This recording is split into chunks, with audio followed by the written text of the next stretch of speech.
जय हिंद दोस्तों। हम लोग आज विद्युत धारा का बहुविकल्पी क्वेश्चन देखेंगे। वो भी बहुत ही महत्वपूर्ण है, जो परीक्षा में आने की बहुत ही संभावना है दोस्तों। तो इसके पहले हम लोगों ने क्या किया है दोस्तों कि जो विद्युत धारा का जो चैप्टर है हम लोगों ने ऑनलाइन कोर्स में उसको क्या करें पढ़ लिए हैं दोस्तों। तो जो नहीं पढ़ा है वो जाकर चैनल पर देख लीजिए। तो आइए यहाँ पर हम लोग क्वेश्चन को सॉल्व करते हैं। पहला क्वेश्चन आपका है दोस्तों, यू इस प्रकार से है कि आवेश का मात्रक क्या होता है। तो पहला क्वेश्चन है, कूलाम है, ओम है, एम्पियर है, वोल्ट है। तो दोस्तों हमको पता है कि आवेश को किससे दर्शाते हैं, आवेश को क्यू से दर्शाते हैं। और इसका मात्रक क्या होता है, इसका मात्रक होता है दोस्तों आपका, इसका मात्रक होता है कूलाम। क्या होता है आपका, कूलाम।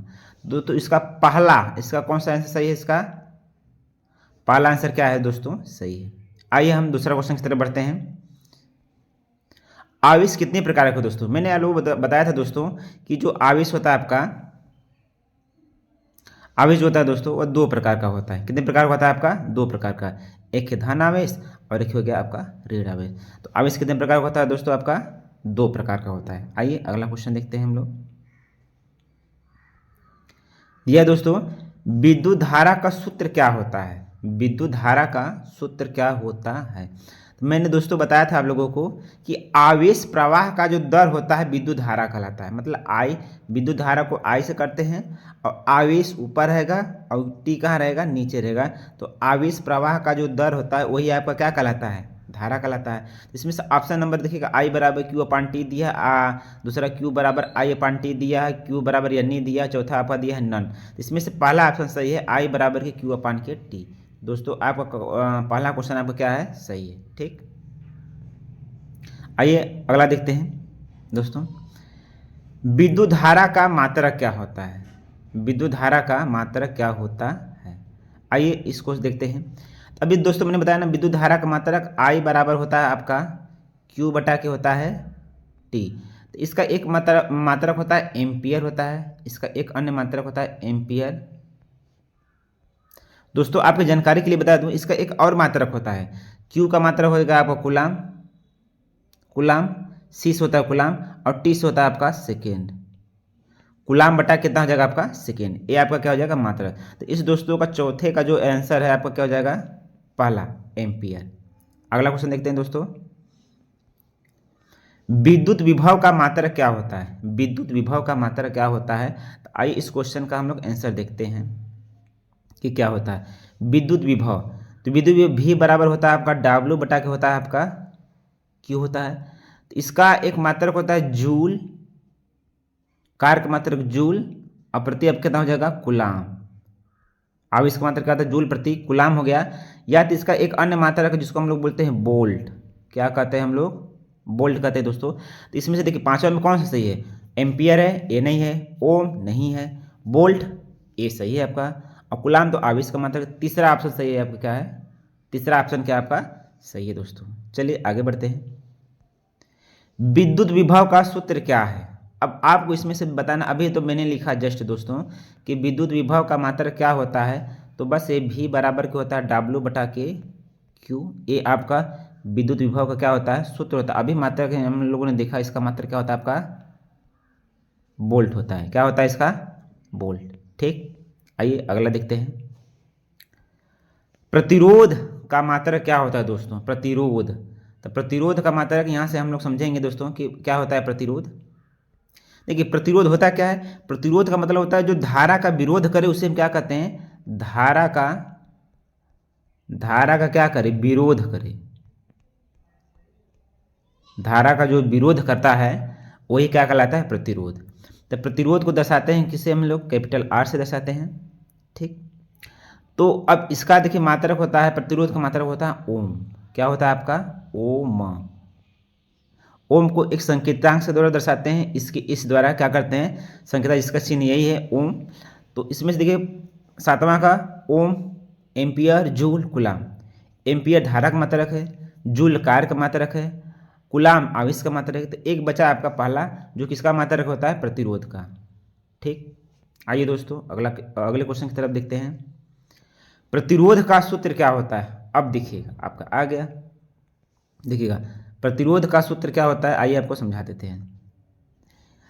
ओम के नियम के अनुसार ओम एक वैज्ञानिक थे, उनके नियम के अनुसार यदि इन चालक के बीच का विभवांतर भी हो और इसमें प्रवाहित होने वाली धारा क्या हो, आई हो, तो भी प्रोपोर्शनल क्या होता है, आई होता है। जब आई हटता है तो एक अनुपात नियतांक आता है, तो भी बराबर के आर आई होता है। तो पूछा का प्रतिरोध का सूत्र क्या है, तो आर बराबर कितना हो जाएगा आपका, भी अपान कितना हो जाएगा आपका, आई हो जाएगा दोस्तों। तो इसका फर्स्ट ही आंसर क्या आपका सही है। प्रतिरोध का सूत्र क्या होता है, भी बराबर के आर बराबर के भी अपान के आई। दोस्तों आपको समझ में आ रहा है। अब अगला देखिएगा, चालक तार की लंबाई बढ़ाने पर प्रतिरोध का प्रभाव क्या पड़ता है। तो मैंने आप लोगों को दोस्तों जब मैं पढ़ा रहा था तो आपको बताया था कि दो प्रकार का होता है। आर जो होता है प्रोपोर्शनल यल होता है, आर जो प्रोपोर्शनल होता है 1 अपान कितना होता है आपका, ए होता है। ठीक, अब देखिए ए आया हो चालक तार की लंबाई। यदि चालक तार की लंबाई बढ़ेगी तो प्रतिरोध भी आपका क्या हो जाएगा, बढ़ जाएगा। कैसे, देखिए अगर आप चालक तार की लंबाई बढ़ेगी तो प्रतिरोध भी क्या हो जाएगा, बढ़ जाएगा। तो इसका मतलब ये कि लंबाई बढ़ी तो प्रतिरोध बढ़ेगा। और ये आपका क्षेत्रफल बढ़ेगा तो प्रतिरोध क्या हो जाएगा, कम हो जाएगा। ठीक दोस्तों, तो इसका में कौन सही है, चालक तार की लंबाई बढ़ने पर प्रतिरोध क्या हो जाएगा आपका, बढ़ेगा। पहला ऑप्शन क्या आपका है, सही है। आगे चलते हैं, विशिष्ट प्रतिरोध का मात्रक क्या होता है। विशिष्ट प्रतिरोध का मात्रक क्या होता है, सॉरी यहाँ पर होना चाहिए सूत्र क्या होता है। तो आइए हम लोग देख लेते हैं विशिष्ट प्रतिरोध का, एक मिनट।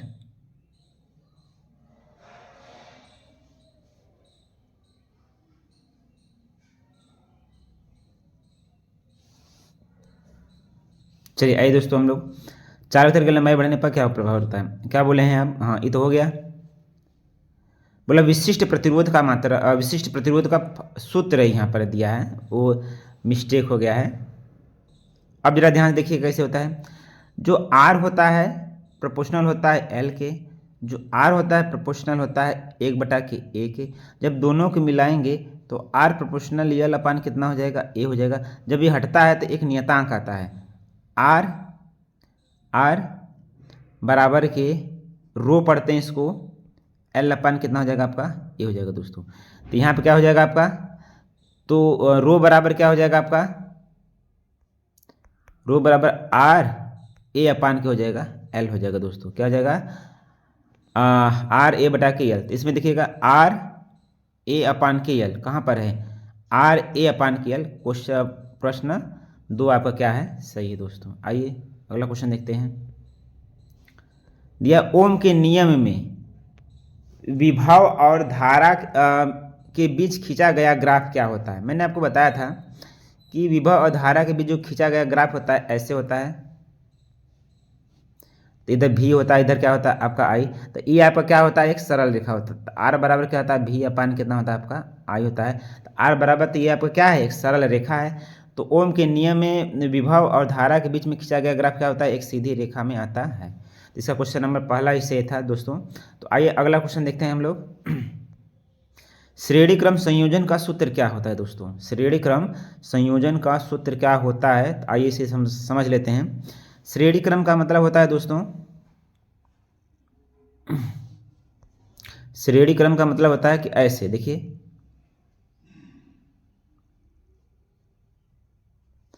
इसको R1 से, इसको R2 से, इसको R3 से श्रेणी क्रम में। तो कैपिटल R बराबर के R1 प्लस के R2 प्लस के कितना हो जाएगा आपका, R3 हो जाएगा दोस्तों। तो ये क्वेश्चन आपका क्या हो जाएगा, आंसर हो जाएगा। तो इसमें से कौन सही है, R बराबर R1 plus R2 plus R3 plus dot dot dot. Question number आपका क्या, पहला सही है दोस्तों। ठीक, इसे दोस्तों याद कर लीजिएगा क्योंकि यह परीक्षा की दृष्टि से बहुत ही महत्वपूर्ण है, यह सब बोर्ड में आ चुका है। ठीक, समानांतर क्रम संयोजन क्या है दोस्तों। समानांतर क्रम संयोजन का मतलब आइए समझा देते हैं हम लोगों को। समानांतर क्रम का संयोजन का मतलब होता है दोस्तों, जहाँ पर धारा का मान क्या हो जाए, बढ़ जाए। देखिए ऐसे है, ऐसे जाकर ऐसे ऐसे हो जाए, फिर इस तरह से। तो इसको बोलते हैं हम लोग समानांतर क्रम संयोजन। अगर इसका ये R1 है, ये यहाँ पर क्या है R2 है, और ये क्या है R3 है। तो इसके लिए फार्मूला बनता है दोस्तों, 1/के R बराबर 1/के R1 प्लस 1/के R2 प्लस 1/ कितना हो जाएगा आपका, R3 हो जाएगा दोस्तों, है कि नहीं। तो यहाँ से आपका क्या हो जाएगा, इसमें से क्वेश्चन नंबर आपका समानांतर क्रम का हो जाएगा आपका, क्वेश्चन नंबर आपका है दूसरा विकल्प आपका क्या है दोस्तों, सही है। ठीक, आइए अगला देखते हैं हम लोग। विशिष्ट प्रतिरोध का मात्रक क्या है? विशिष्ट प्रतिरोध का मात्रक क्या होता है? अभी तो मैंने जस्ट बताया दोस्तों आपको विशिष्ट प्रतिरोध। रो बराबर क्या हो जाएगा आपका, आर ए अपान एल हो जाएगा। तो आर का मात्रक क्या होता है, ओम। इसका मतलब हो जाएगा मीटर स्क्वायर बटा कितना हो जाएगा, मीटर। तो ऊपर 2 मीटर स्क्वायर में है, नीचे 1 है, तो मीटर मीटर से कट जाएगा तो कितना हो जाएगा आपका, ओम मीटर। तो देखिए इसमें कौन सा सही है दोस्तों आपका, इसका क्वेश्चन सही है, पहला ही है ओम मीटर। ठीक, अगला क्वेश्चन देखते हैं दोस्तों हम लोग। धारा मापने का यंत्र है।